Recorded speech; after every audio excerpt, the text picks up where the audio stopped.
Please subscribe to Rainy Free, like the video, and hit the bell notification. Thank you.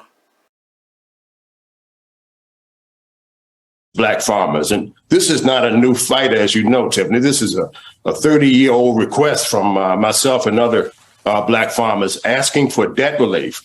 We fought for 30 years. We got 2 settlements in federal court, and we never got injunctive relief, which is the land and inventory. I never got my farm out of federal inventory, and none of the Black farmers who went through this process. And we never got debt relief. Debt relief that white farmers got in this country with ease, that Black farmers received a 30-day farm foreclosure notice, a loan acceleration notice in the mail, asking us to pay the full balance up front. Black farmers had supervised bank accounts, including myself, where the white lending officer had to sign off on all of our transactions. White farmers weren't treated this way. They received debt relief with ease. This administration knew about it. They had enough time to pay all of the Black and other farmers of color all of the debt relief that they deserved, but they chose to wait and form some equity commission and do studies and listening sessions.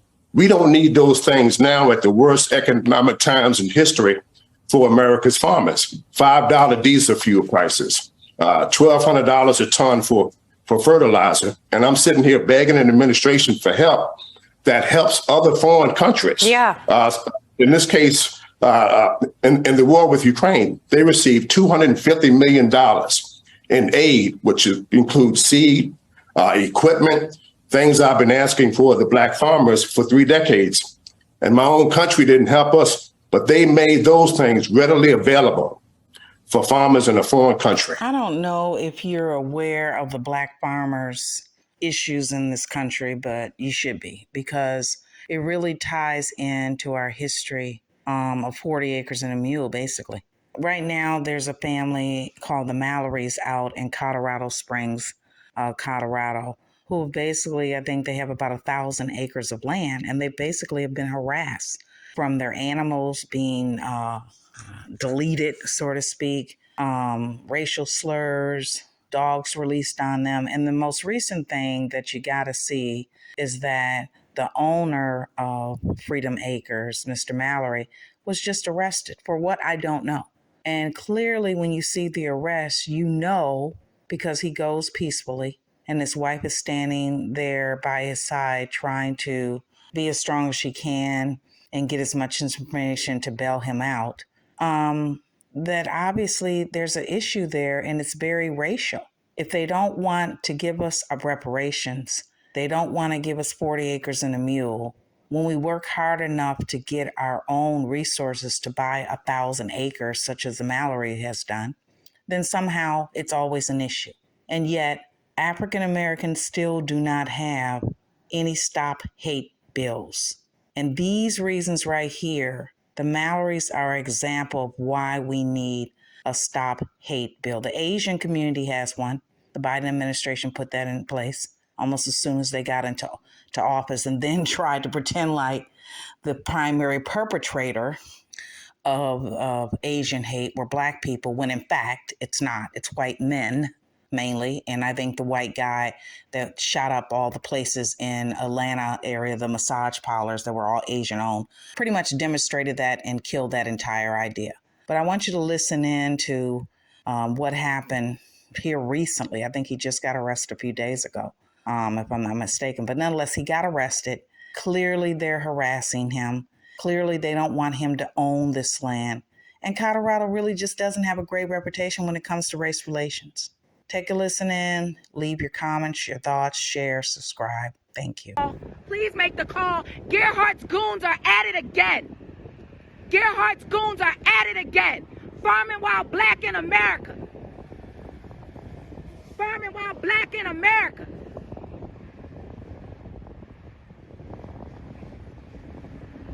There's Deputy Hancock there with El Paso County Sheriff's Department. That's the vehicle 8306. He has not provided any information as to whether there's anyone else in the vehicle at this time. State Patrol appears to be handling this stop here.